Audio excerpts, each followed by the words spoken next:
Bismillahirrahmanirrahim. Assalamualaikum warahmatullahi wabarakatuh. Jumpa lagi di channel YouTube Rifanista, masih di sudut edukasi, belajar mudah dan menyenangkan.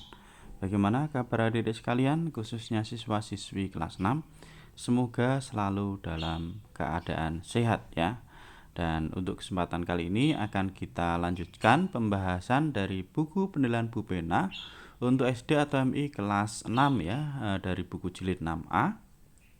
Kali ini akan kita bahas di tema 3, tokoh dan penemuan ya, khususnya untuk latihan soal subtema 1 ya. Oke, langsung saja adik-adik sekalian ya. Di sini ada di halaman 168 sampai dengan 170 ya. Oke. Dimulai dengan muatan bahasa Indonesia. Di sini ada sebuah tag ya untuk menjawab soal nomor 1 sampai dengan 5. Oke. Saya bacakan terlebih dulu ya adik-adik sekalian ya. Jadi, penemu baterai. Alessandro Volta merupakan seorang fisikawan Italia yang telah menemukan baterai. Alessandro Volta lahir pada tanggal 18 Februari 1745 di Como, Italia. Pada usia 29 tahun, Volta menjadi profesor fisika di Royal School di kota kelahirannya. Pada tahun 1774, Volta menemukan sebuah perangkat yang dapat menghasilkan listrik statis. Pada tahun 1779 di Royal School dia menemukan tumpukan volta, yaitu metode praktis pertama untuk memproduksi listrik. Mulanya ia menumpuk piringan tembaga dan cakram seng secara berselingan dengan potongan karton yang dicelupkan dalam air garam, ditempatkan di antara kedua piringan tersebut. Tumpukan tersebut mampu menghasilkan arus listrik. Penemuan ini diakui sebagai baterai pertama yang menghasilkan arus listrik secara konsisten dan dapat diandalkan. Alessandro Volta menunjukkan bahwa listrik dihasilkan ketika logam yang berbeda seperti kuningan dan besi kontak satu sama lain dalam suasana lembab dan tidak melalui jaringan hewan. Atas jasanya, satuan beda potensial listrik dinamakan volt ya, itu ya dari http://britannica.com. Oke, selanjutnya kita ke soal nomor 1 ya adik-adik sekalian. Oke. Topik teks tersebut mengenai, ini jawabannya adalah perjalanan hidup penemu baterai ya. Ini jawabannya untuk yang nomor 1 adalah yang B. Nomor 2, kalimat tanya yang sesuai untuk mengetahui isi dari paragraf pertama teks tersebut adalah ini jawabannya. Siapakah tokoh yang telah menemukan baterai? Ya, nomor 2 jawabannya. Siapakah tokoh yang telah menemukan baterai? Lanjut ke nomor 3, kalimat utama paragraf ketiga adalah, kalimat utamanya itu ada di kalimat pertama ya adik-adik sekalian ya. Jadi di paragraf 3 itu ada 2 kalimat utamanya di kalimat yang pertama. Oke, jadi kalimat utamanya, Alessandro Volta menunjukkan bahwa listrik dihasilkan ketika logam yang berbeda seperti kuningan dan besi kontak satu sama lain dalam suasana lembab dan tidak melalui jaringan hewan. Itu ya untuk soal nomor 3 ya, yaitu kalimat utamanya. Kita lanjut ke soal nomor 4. Informasi mengenai proses terciptanya baterai terdapat pada paragraf, jawabannya adalah kedua ya, ini di paragraf kedua ya, informasi proses terciptanya baterai ini di paragraf kedua.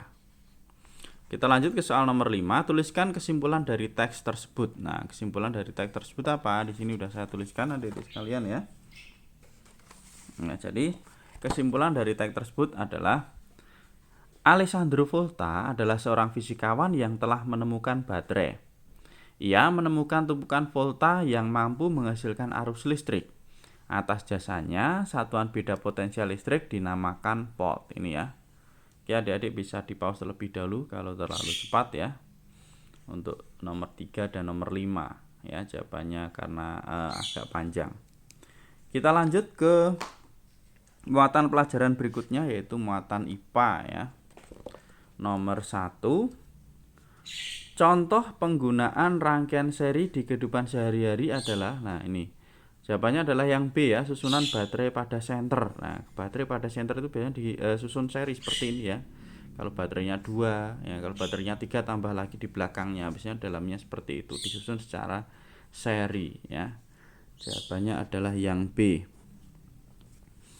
Kemudian nomor 2, perhatikan gambar berikut. Nah, ini ada baterai ya sebagai sumber tegangan atau sumber listriknya, kemudian ini dia lampu dan ini ada saklar. Pertanyaannya adalah lampu yang akan padam jika saklar dibuka adalah, nah, kalau saklar dibuka, nah tentunya tidak ada aliran listrik atau tidak ada arus listrik karena nah ini melewati saklar dahulu sehingga lampunya semuanya akan padam kalau saklarnya dibuka ya. Jawabannya tentunya yang padam adalah lampu 1, 2, 3 dan 4. Maka jawaban yang paling tepat adalah yang D ya, yang padam lampu 1, 2, 3 dan 4.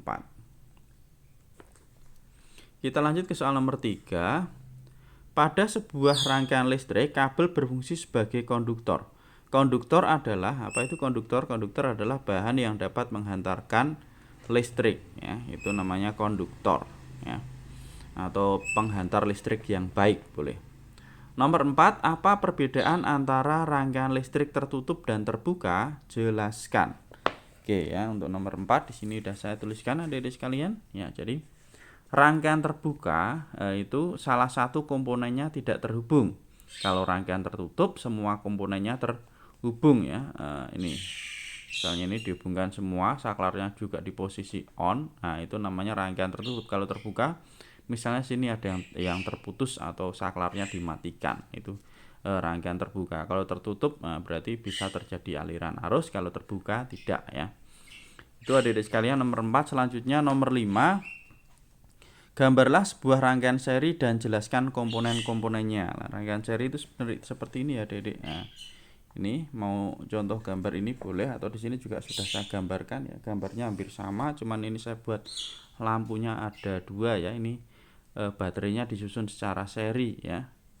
Ini lampunya juga seri. Jadi kalau salah satu mati itu semuanya ikut mati ya. Itu kalau rangkaian seri. Nah, gambarnya seperti ini ya. Ini ada lampu, kemudian ini baterai, ini saklar, dan ini penghubungnya menggunakan kabel ya. Jadi saklar itu untuk menyambung dan memutus aliran listrik atau arus listrik ya.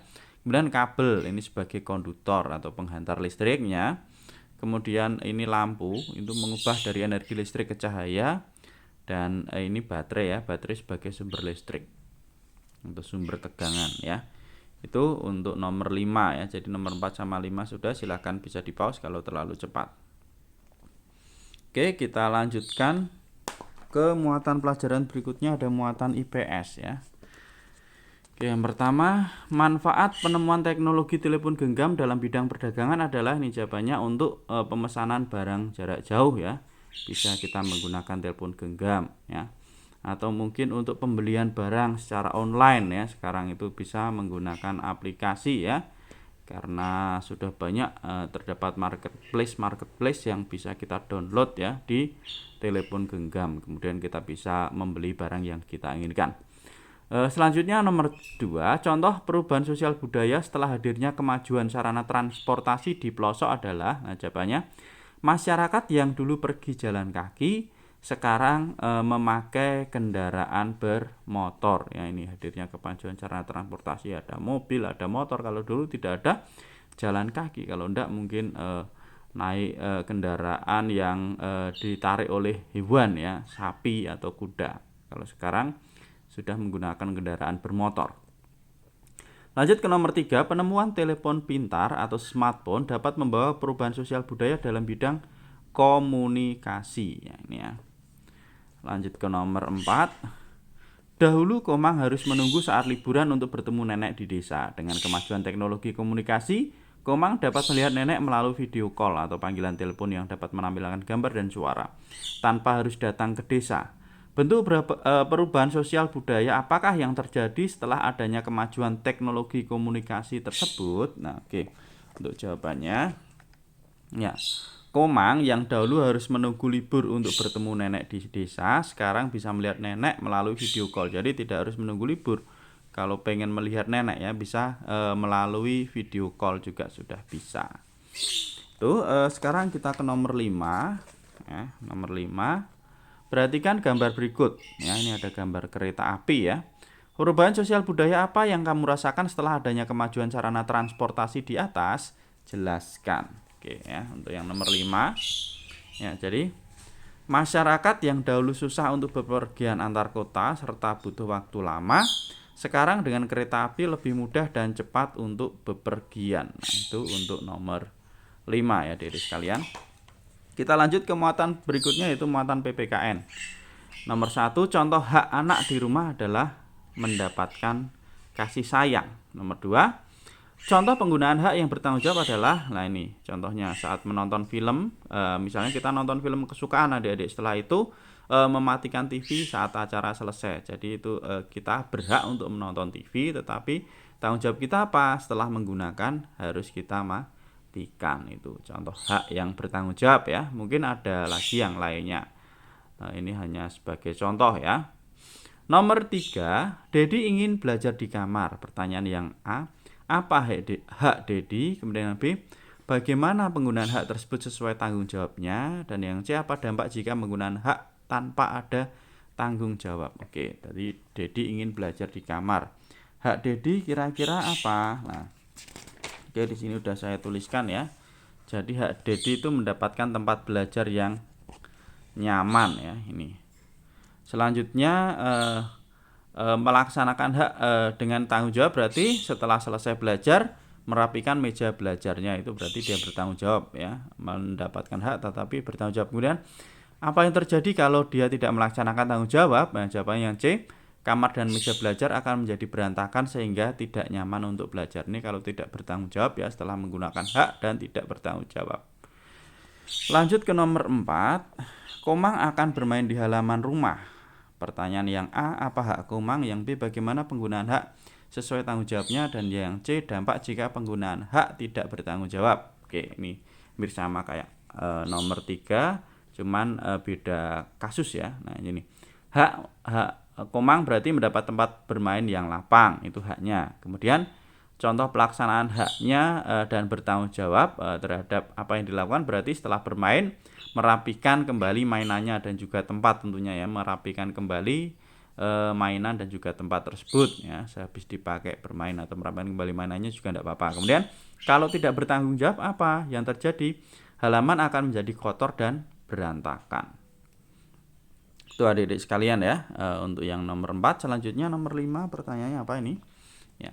Mengapa kita harus melaksanakan hak kita secara bertanggung jawab? Jelaskan jawabanmu ya. Jawabannya adalah agar tidak melanggar hak orang lain sehingga dapat merugikan orang lain ya. Ya, jadi agar kita tidak melanggar hak orang lain sehingga tidak merugikan orang lain ya. Kalau kita melanggar hak orang lain maka akan merugikan orang lain, sehingga kita harus bertanggung jawab supaya tidak melanggar hak orang lain dan tidak merugikan, sehingga tidak merugikan orang lain. Oke, kita lanjutkan ke muatan pelajaran yang terakhir, yaitu SPDB ya, adik-adik sekalian ya. Oke, di sini yang pertama, berikut not-not angka yang memiliki jarak setengah ya. Not angka yang memiliki jarak setengah itu ini ya, yang A, yaitu mi fa ya. Mi fa itu jaraknya adalah setengah. Selanjutnya, berikut not-not yang mempunyai jarak antar nada 2 adalah jawabannya, yaitu fa la ya. Fa ke la itu jarak antar nadanya 2 ya. Jawabannya yang C. Nah, selanjutnya kita ke nomor berikutnya. Nomor 3, interval nada adalah jarak antara satu nada dengan nada lainnya ya. Jarak antara oke, saya dekatkan kalau terlalu jauh ya adik-adik sekalian. Jadi nih jawabannya yaitu jarak antara satu nada dengan nada lainnya, itu disebut interval nada. Kemudian nomor 4, sistem penulisan lagu dengan menggunakan simbol angka-angka disebut notasi angka atau not angka ya. Itu nomor 4. Kemudian nomor 5, tuliskan masing-masing 2 contoh nada yang berjarak setengah, 1, 1,5, dan 2 ya jawabannya ya. Untuk yang berjarak setengah itu ada mi ke fa dan si ke do ya, penulisannya 3, 4, 7, 1, ini do tinggi ya. Kemudian yang berjarak 1 ada do ke re, re ke mi ya, penulisannya seperti ini ya, dalam bentuk not angka do ke re ke mi. Kemudian yang berjarak 1,5 ada re ke fa dan juga la ke do, re ke fa, la ke do tinggi. Kemudian yang berjarak 2 ada do ke mi ya, 1/3 dan juga fa ke la 4/6. Oke. Itu ya adik-adik sekalian ya untuk latihan ulangan tema 3 subtema 1 ya. Untuk soal berikutnya akan kita bahas di video selanjutnya. Terima kasih sudah belajar bersama, semoga bermanfaat dan saya rasa cukup sekian saya akhiri. Wassalamualaikum warahmatullahi wabarakatuh.